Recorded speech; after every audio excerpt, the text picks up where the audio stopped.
Fala pessoal, muito bom dia. Estou bem feliz de estar aqui novamente, compartilhando um pouquinho de conhecimento, batendo um papo aí com os empreendedores, um assunto que eu gosto bastante, que é falar sobre finanças e um pouquinho da minha área de contabilidade e como isso daí é tão estratégico, né, para muitas startups e para empreendedores ali de modo geral.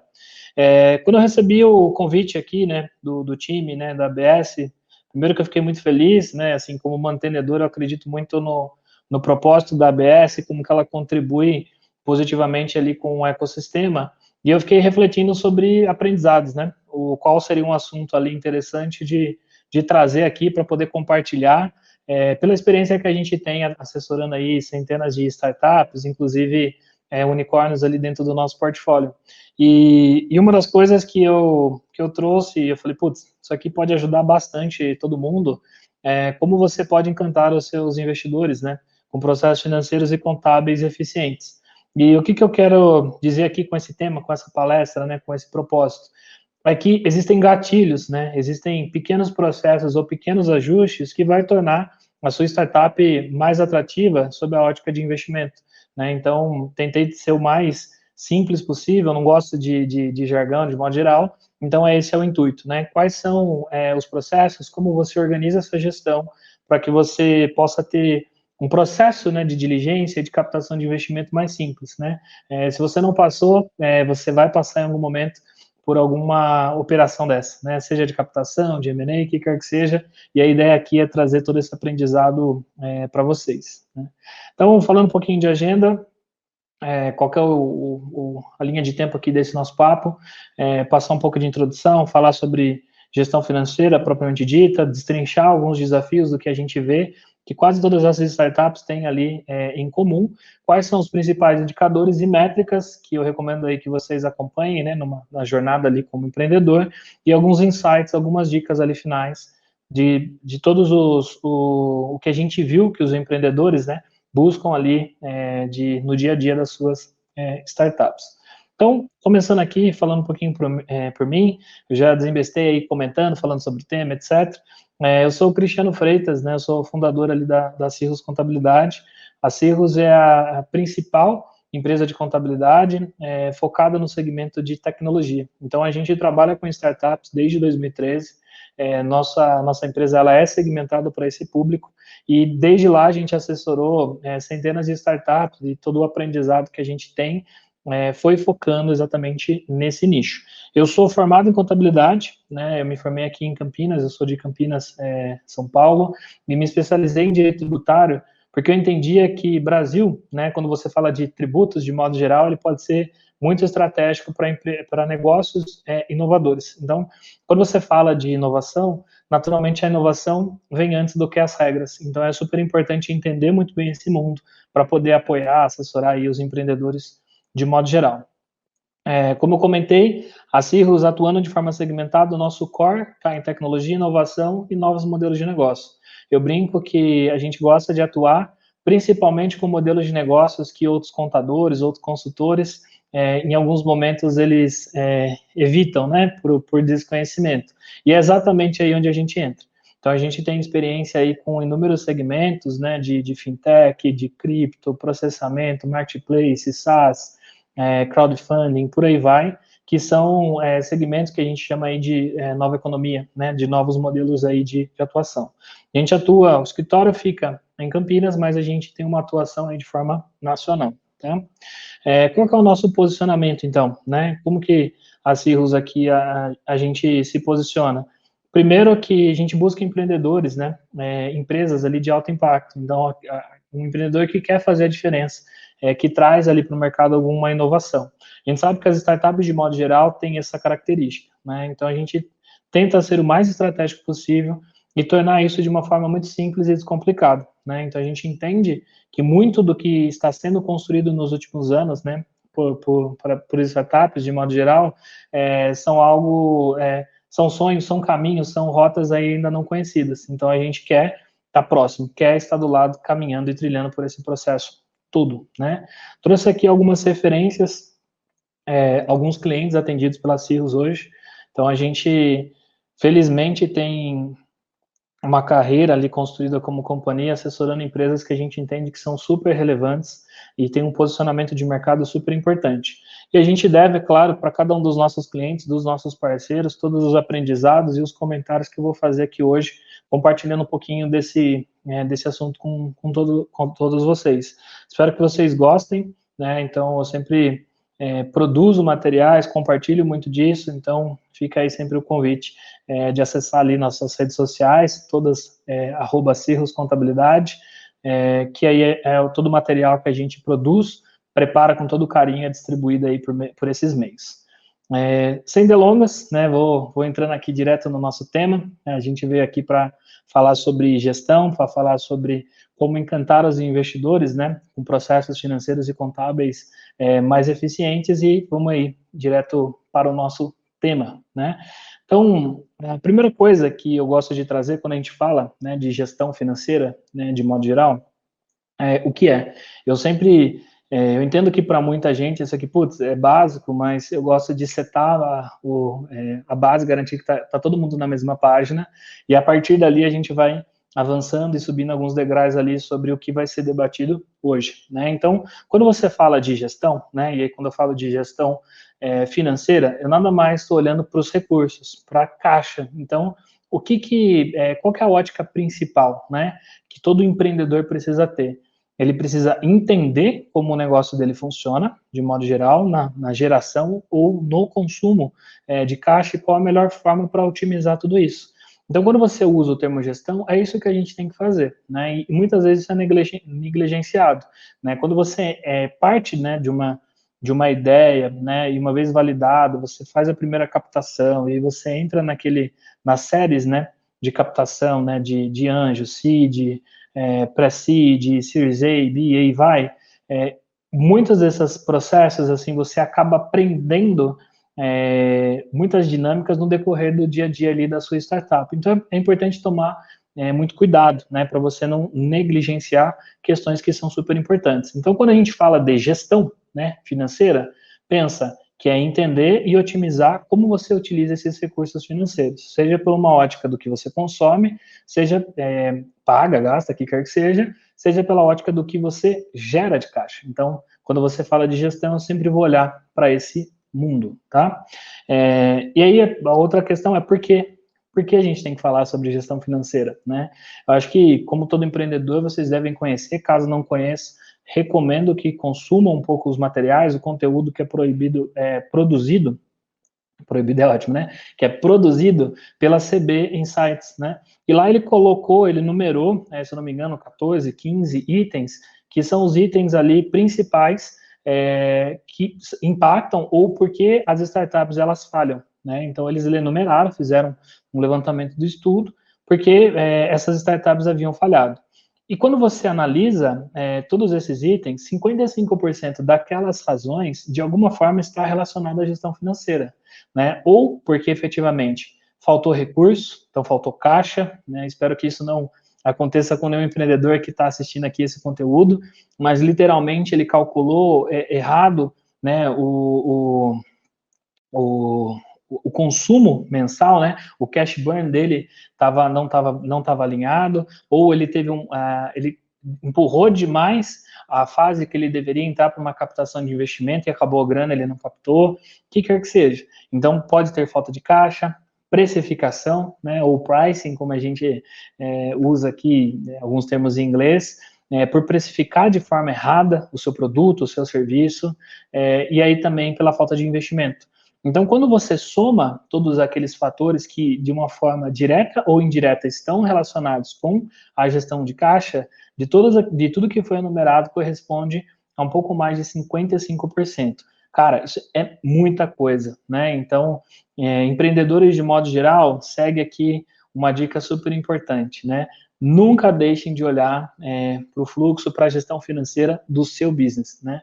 E isso tem que ser um hábito, sabe? Semanalmente, quinzenalmente, analisar reportes, analisar indicadores. Então, desde sempre, isso vai ser uma das dicas lá na frente.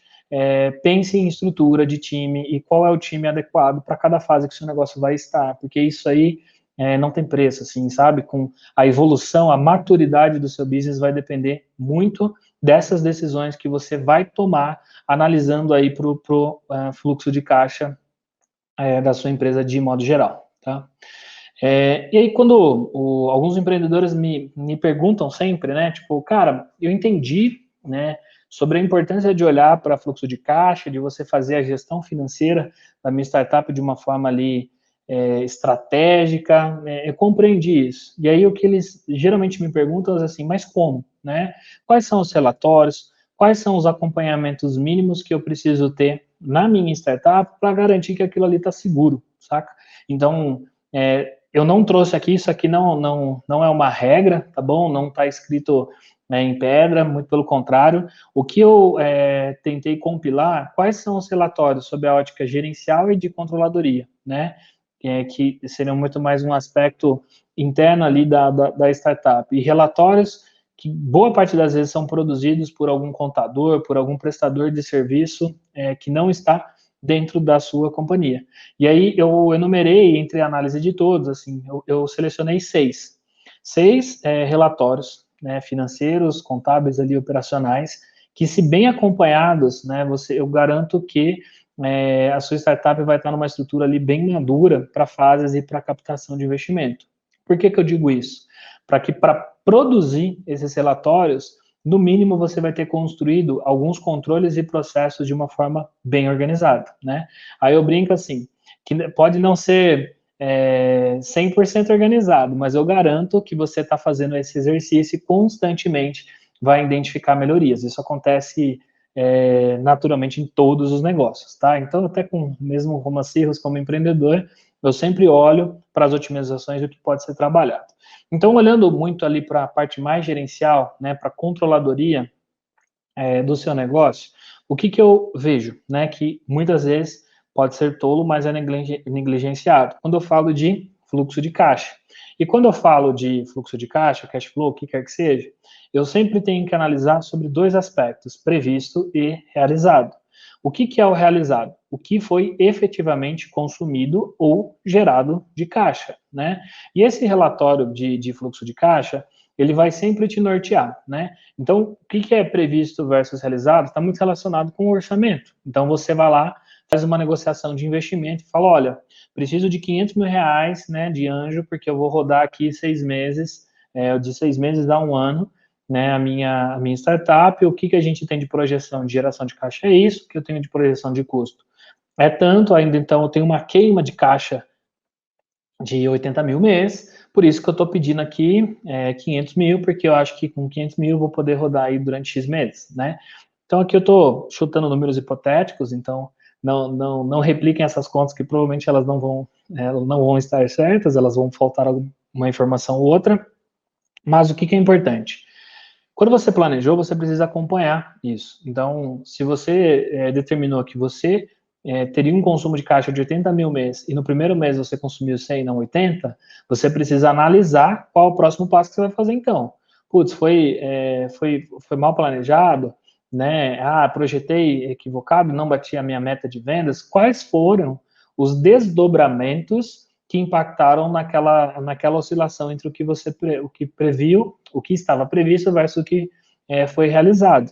E eu falo isso aqui como empreendedor, né? Assim, primeiro, putz, como que estava de consumo? Consumimos 120 em vez de 80. Aí você vai batendo. Aonde que a gente teve maior oscilação? Putz, foi nos custos ou não foi na geração de receita.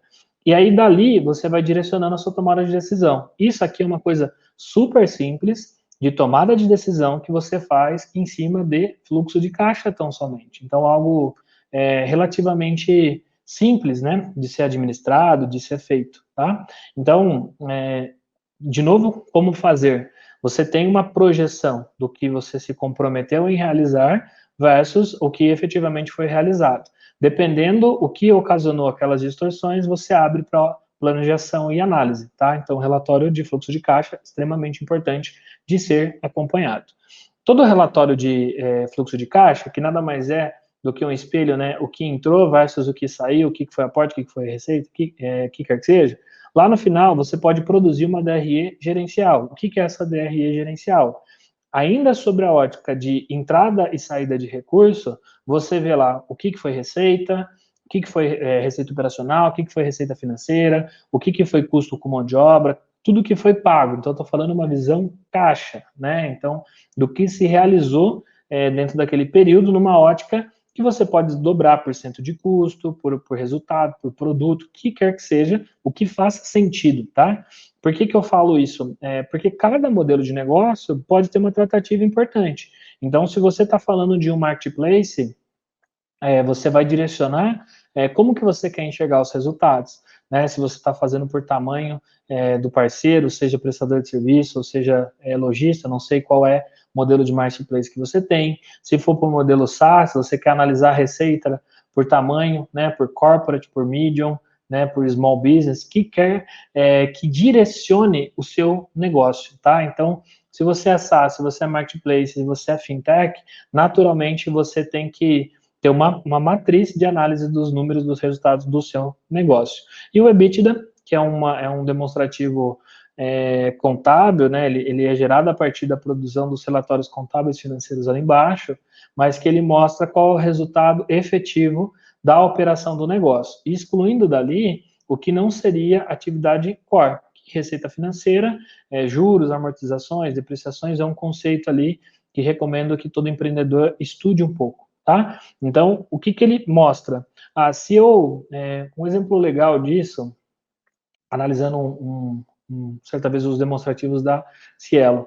Então, ela tem uma receita operacional proveniente da atividade dela, mas boa parte da receita que ela tinha, dos lucros que ela gerava, era em cima da receita financeira que ela gerava de operação. Isso está publicado, tá? Não estou falando nenhuma bobagem ou mentira, depois de curiosidade vocês olham.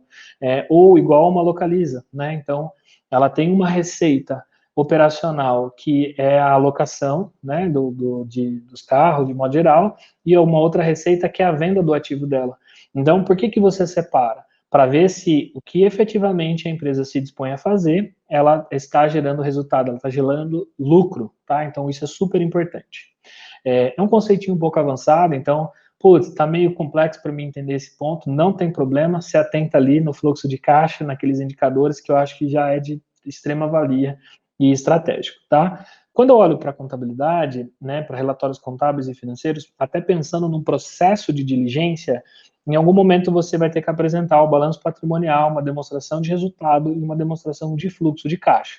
Putz, demonstração de fluxo de caixa, de novo, essa aqui é diferente. Ela é uma demonstração de fluxo de caixa contábil, né, um relatório contábil que olha um aspecto econômico. Em algum momento vocês vão se deparar com esse conceito de caixa e competência, mas de uma forma muito simplista caixa, entrada e saída de recurso, ponto. Competência é quando ele se originou. Então, traduzindo isso, emiti uma nota fiscal no mês de março e recebi essa nota fiscal no mês de abril. Se eu olhar para um relatório por competência, ele vai falar a venda foi efetivada em março, então é ali que vai estar registrada a venda.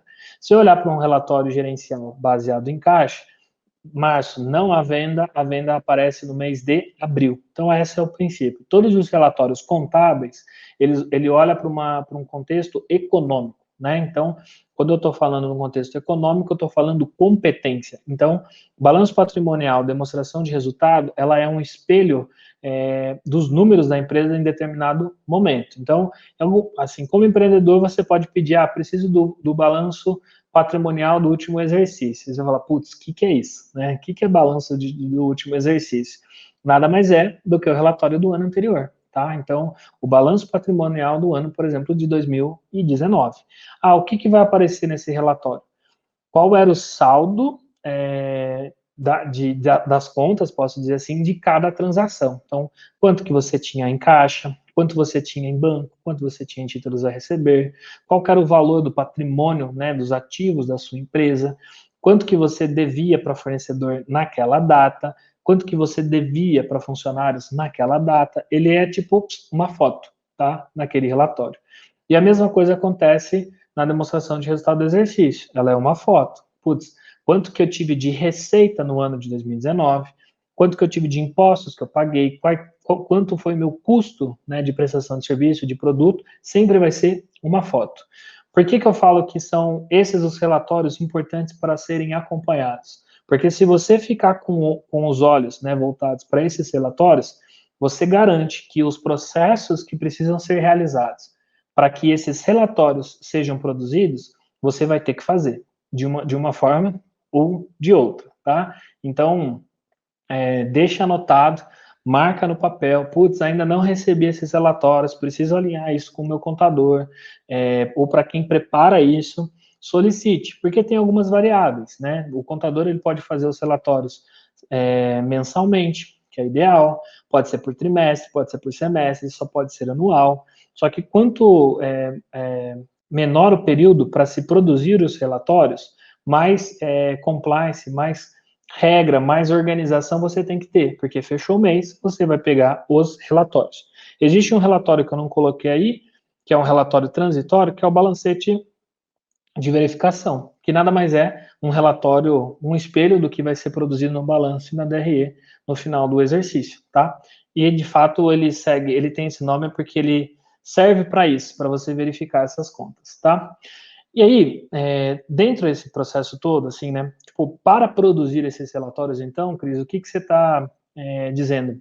Né, que eu tenho que ter processos, tenho que ter muita complexidade, o que vai acontecer, né, de modo geral, ali com a minha startup? Eu vou virar um burocrata, né, o que acontece? E aí eu gosto de trazer aqui desafios que a gente vê que boa parte das startups possuem, que uma vez trabalhados, organizados, garantem que você tenha consistência, mas que você não tenha que virar o burocrata de modo geral, tá? E eu vou passar aqui por eles, destrinchando aí de forma individual, que fica mais fácil para a gente entender, tá? Uma das coisas que a gente mais vê ocorrer dentro de uma startup é um conceito de squads, né, de times com independência, né? Então, geralmente, quando você fala de times autônomos, né, então você naturalmente está falando de orçamento para esses times e um processo que a gente fala que é de compras descentralizadas. Então, diferente de modelos tradicionais, não há um departamento de compras. Pô, o cara de marketing está fazendo uma estratégia, ele geralmente cota, define dentro do orçamento e realiza o que precisa realizar. Assim acontece com o time de growth, de produto, de CS, o que quer que seja, tá? Qualquer um desses times aí tem essa autonomia. O que é importante para você como empreendedor? Construa uma política, um playbook, né? Geralmente a empreendedor tech não gosta do termo política, vamos pensar aqui como um playbook, de quais são os acordos simples que você vai ter com seus líderes, com seus times, para que, de fato, aquele processo seja feito de uma forma organizada, né? Então, quais são os prazos que eles precisam definir para pagamento, né, dos fornecedores e de quem vai ser contratado, quais são as compras que eles podem realizar, instrua o que é um documento válido. Então, preciso contratar um freelance. Cara, mas o freelance, ele precisa emitir uma nota fiscal para a gente. Então, tenha isso muito bem definido e e construa regras simples de aprovação. Então, se eu estou num time, quem que aprova aquele orçamento, né? Ah, o time tem independência. Então tá, se ele tem independência, qual é o playbook que ele segue de documentação e prazos para que também não fique desorganizado o processo no financeiro, né? E aí eu gosto de falar de ferramentas muito simples, não ganho nada com isso, assim, não é um publi aqui, né? Mas, por exemplo, a Pipefy, que é uma startup brasileira, ela resolve muitos desses processos de compra descentralizada com rotinas bem pré-definidas. Então, se você não conhece, recomendo que dê uma olhada, porque ele ajuda bastante aí na organização de modo geral dessa tarefa aí que é super importante, tá? Junto com isso, vai ter também um ponto de gestão de fornecedores, tá? Então, pensa que a sua empresa começa a crescer e vocês começam a contratar fornecedores que são recorrentes, né? E o que eu acho que é super importante de você olhar para fornecedores principalmente? Se esses caras, eles, dentro ali do seu canvas, né, se eles são recursos chaves ou parceiros chaves para o seu modelo de negócio, cara, tem alguns cuidados muito simples, né? Então, vou dar um exemplo aqui. Tudo bem que não é recomendado, mas se você é uma startup e você desenvolve determinado produto como uma software house, é essencial você ter um contrato assinado com esse cara, né, para poder definir e proteger o seu preço, a quem pertence o código daquele produto que está sendo desenvolvido, né? quais são as responsabilidades em relação a esse fornecedor com a startup. Então, coisas simples que eu garanto para vocês que boa parte ali dos empreendedores não tomam devido cuidado, tá? Só quando dá algum problema ali no decorrer da jornada, né? E além disso, você precisa fazer algumas análises, né? Tipo, putz, eu contratei, sei lá, um PJ, vou dar aqui um exemplo. Desenvolvedor de software, o cara vai lá e te emite uma nota fiscal de prestação de serviço. Quase todas as startups não conferem qual é o serviço que é mencionado na nota fiscal daquele prestador de serviço, daquele PJ, né? Então, se ele é desenvolvedor, tem que vir uma nota de desenvolvimento ou licenciamento de software. Mas aí vem apoio administrativo, promoção de vendas, qualquer outra atividade. Então, tem que existir uma clareza entre o que está sendo acordado. Então, o tipo de serviço, qual que é a regra fiscal que vai nascer entre essa contratação, se permite aproveitamento de crédito fiscal, depois a gente pode bater um papo disso em algum outro momento. E se você é um empreendedor SaaS, toma um modelo de negócio ali de SaaS ou contrata muito SaaS, fica atento a uma regrinha aí, aqui estou falando de São Paulo, que é chamada de CEPOM, né? Porque às vezes você pode pagar imposto porque esse seu fornecedor não tem cadastro na prefeitura. Então isso muda bastante, na realidade, o custo ou quanto que você pode ter aí de desembolso financeiro, tá? Então, um exemplo, se o cara emite uma nota fiscal de 10 mil reais de prestação de serviço e não tem cadastro em São Paulo, né? Você pode pagar 500 reais de imposto a mais. Então, aquele custo de 10 mil vai virar 10.500. Então, fiquem atentos com isso, porque é aquele lance que eu falei de fluxo de caixa. Entenda o que entra de recurso e o que sai, para onde que está sendo destinado. Terceira dica, reembolso de gastos, né, e de viagem. Quase nenhuma startup constrói isso e é super importante, né? Por quê? São aqueles gastos pequenos que, mal controlados, viram uma desorganização financeira terrível, né? O que é um playbook para um processo de reembolso aí? Né? Ele basicamente vai determinar quem pode pedir reembolso, o que é reembolsável, quais são os limites, e qual que é o prazo para o pagamento daquele reembolso. Por exemplo, aqui na Cirrus, né, todo o reembolso solicitado entre o dia 1 e o dia 15 é pago no dia 30. Os reembolsos solicitados entre o dia 16 e o dia 30 são pagos no dia 15. Por que eu faço isso? Porque o meu financeiro ele precisa ter previsibilidade, né? Então ele tem que planejar o fluxo de caixa. Se a cada dia cair ali um pagamento de um gasto que não estava previsto, você perde visão disso, né? Existem ferramentas muito simples também, né, entre a própria VExpense, que é uma startup também brasileira, que ajuda a solucionar isso aí de uma forma muito didática, muito organizada, né? Putz, estou burocratizando? Não está burocratizando, né? O que eu falo de limites? Putz, se o cara for almoçar, você vai deixar definido quanto que é um valor razoável de reembolso, né? Eu vou levar um cliente para almoçar, tudo bem, que dadas as devidas limitações, né, do ponto de vista aí de aspecto de pandemia, que quer que seja, mas quando isso aí é possível, é importante ter esses limites, porque você precisa prever e ajustar isso em cima de todo o orçamento que foi realizado, tá? Quarto item, rotinas tributárias, né? Eu brinco aqui, né, que todo empreendedor em algum momento vai se dar mal com tributos aqui no Brasil por algum erro, por alguma questão muito simples. Então, minha dica, não seja negligente de não entender nada sobre tributação.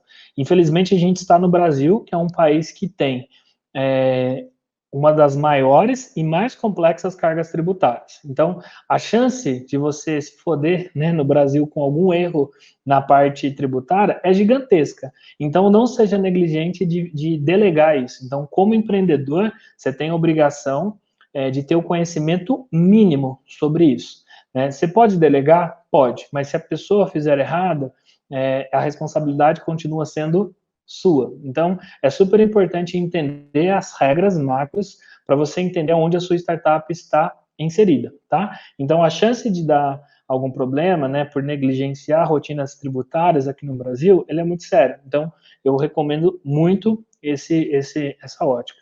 E como que você faz isso? Construindo também um playbook sobre a sua própria operação.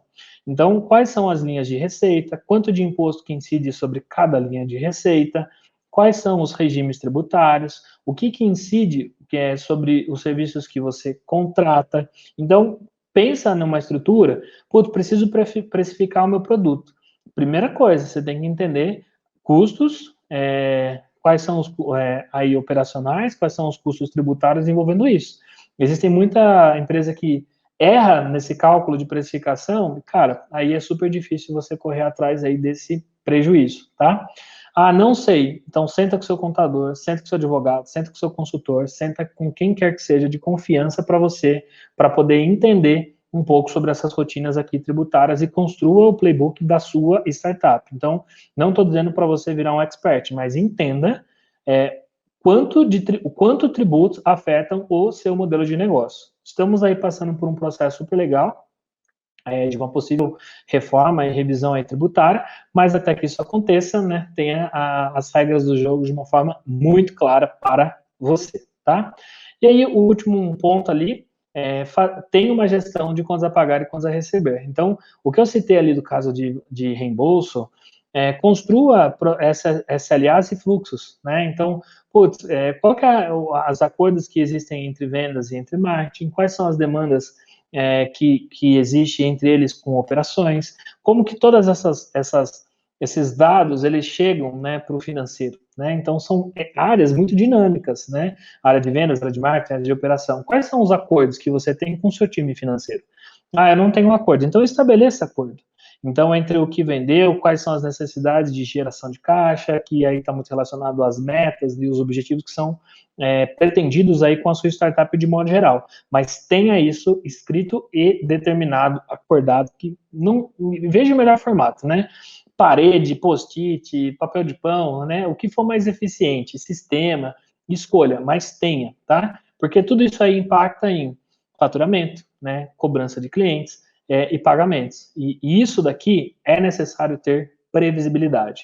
Se você tem fluxos desorganizados nas áreas da sua companhia, da sua startup, da sua empresa, naturalmente o seu financeiro vai ser uma zona. Então, corrija isso e organize esses fluxos, porque eles impactam muito, beleza? E aí, na verdade, esse é o último, né? Cara, não sei como que eu faço, como que eu organizo isso tudo. Construa um time, desde o dia 1. Então, é importante entender, assim, geralmente um dos sócios, ele fica responsável, né, por essa tarefa, por esse processo. E aí, organize isso, né? Organize quem que vai ser, eu brinco, o burocrata ali, né, dos sócios, que vai olhar para a estruturação de um time. Cada estágio você vai ter um perfil diferente. Pode ser um estagiário, pode ser um assistente, pode ser um analista, mas sempre busque ou um time interno ou um time externo. Hoje tem muitas empresas que terceirizam essas rotinas aí de BPO, a gente aqui na Cerros faz isso, inclusive, né, ou contrate consultores, mas monte um time para poder te apoiar nessa estruturação toda, se você não tem know-how ou competência para organizar isso aí, tá? Acho que é super importante. Aí, indo aqui para uma das partes que eu gosto bastante, por que você vai fazer tudo isso, né? Por que você trabalha para toda essa organização aí de processos? Para que você gere indicadores, tá? E aí, indo aqui para esse processo de indicadores, eu falei um pouquinho deles, então, rapidamente, para vocês terem essa noção. Pensem em, quando eu olho para a caixa, você tem que ter na palma da sua mão quanto que você queima de caixa, né? Qual que é o seu valor ali de necessidade mensal, e olhe para uma outra métrica, que é esse Months of Cash Left, que é quantos meses eu ainda tenho, né, de sobrevivência, considerando quanto eu queimo de caixa. Isso é básico e essencial. Quando você olha para indicadores financeiros, né, aqui eu elenquei alguns 5 que vocês sempre tenham atentos. Qual é a rentabilidade em cima dos meus produtos? Qual que é o nível de liquidez que a minha empresa tem? Então, quanto que eu gero de dívidas, de compromissos e quanto que eu tenho de capacidade de pagamento? É um indicador muito simples e essencial. Para alguns modelos eu olho muito endividamento, né? Então você roda em cima de endividamento com parceiros, com fornecedores, ou efetivamente com plataformas de modo geral.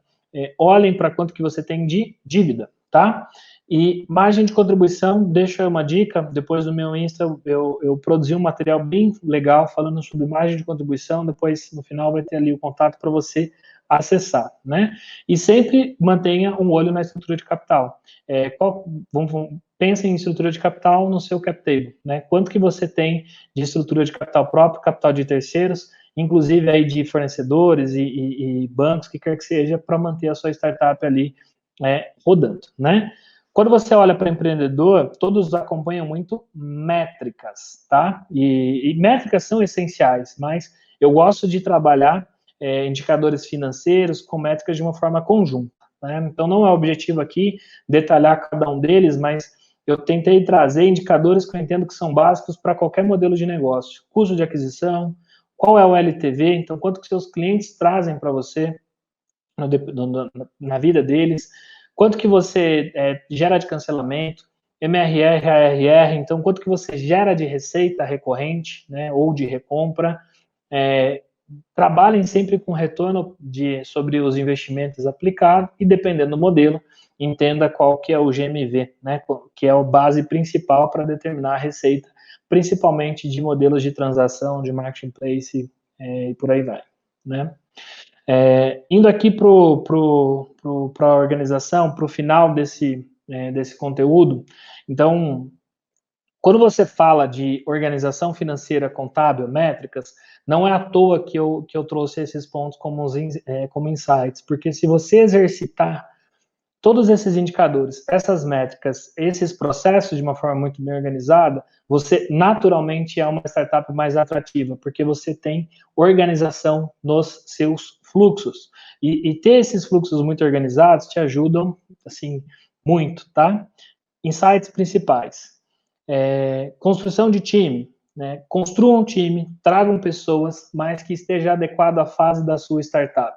Então, se você ainda é pequeno, não contrate um CFO no mesmo gabarito que está numa empresa em escala, porque as necessidades são diferentes. Então, pense na estruturação da sua equipe para a área de controladoria de acordo com o passo que a sua startup está, né?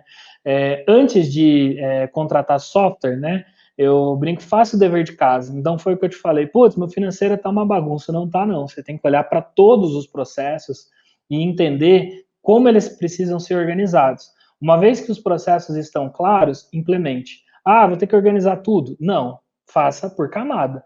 Organiza a receita, organiza fornecedores, organiza pedidos, o que quer que seja, mas você organiza por fase, né? E depois coloca software, senão você está indo pelo finalmente antes, né? Playbooks, falei muito sobre playbook para tudo, exatamente, né? Playbook garante que a sua startup rode sem a sua presença lá dentro. E isso não seria diferente quando você olha para a ótica financeira e contábil, tá? Então, isso aqui garante para você crescimento sustentável. Então, muitos empreendedores entendem que playbooks engessam, mas não engessam. Ele garante um crescimento estruturado, né? Trabalhe com parceiros, né? Aqui eu brinco, é um direcionamento, mas assim, trabalhem com consultores, com contadores, com advogados, com pessoas que entendam do seu modelo de negócio. Não caiam ali em conversa de que qualquer consultor, qualquer advogado, qualquer contador é igual para todo mundo. Não é. Conheça, trabalhe com alguém que saiba o que você faz, porque isso aí vai garantir para você muita eficiência no decorrer aí da sua startup. Tá? E aí eu deixo aqui um pouquinho os meus contatos, as minhas referências, ali deixei o meu Insta, @cristiano.ffreitas e o da Cirrus Contabilidade, porque eu sei que esse aqui é um tema bem denso, né? Ele é um tema que a gente conversa com empreendedores, como eu comentei, a gente participa aí de processo de diligência, auditoria e de acompanhamento aí de muitas startups, a gente sabe que esse aqui é um exercício contínuo e que precisa ser sempre acompanhado, né? Convido que vocês ali visitem o nosso stand, né? Vá lá, bate um papo com a gente, para a gente continuar essa conversa boa, porque eu acredito que quanto mais estruturado você for desde o dia 1, né, da sua startup, mais pronto você vai estar para suas rodadas ali de investimento. Quando eu usei o termo encantar, é diferente, e eu falo até mesmo como investidor anjo, quando você olha para uma startup que tem processos simples, eficientes e rodando. E aí você já fala, opa, esse cara aí sabe o que faz. E aí é um jogo de money, né, de grana. Então você, além do risco de investir numa startup, você tem que garantir que o empreendedor tem ali a capacidade, o conhecimento e a capacidade, né, de gerir os recursos ali de forma inteligente. Então, passa ali no nosso estande, né, bate um papo ali com o nosso time, eu vou estar ali por alguns momentos ali do dia, e obrigado aí para você que ficou até o final, consumiu esse conteúdo, espero que eu consiga ter trago algumas dicas ali valiosas, e é todo um conteúdo que a gente aprendeu aí nos últimos anos, eu tentei trazer compilado com muito carinho aí para você, espero que você goste e que te ajude aí na sua jornada empreendedora, tá? Então, te vejo lá, passa lá, e aproveite aí todo o evento, todo o case, que ele também foi feito com muito carinho por todo o time aí da ABS e demais parceiros. Um abraço.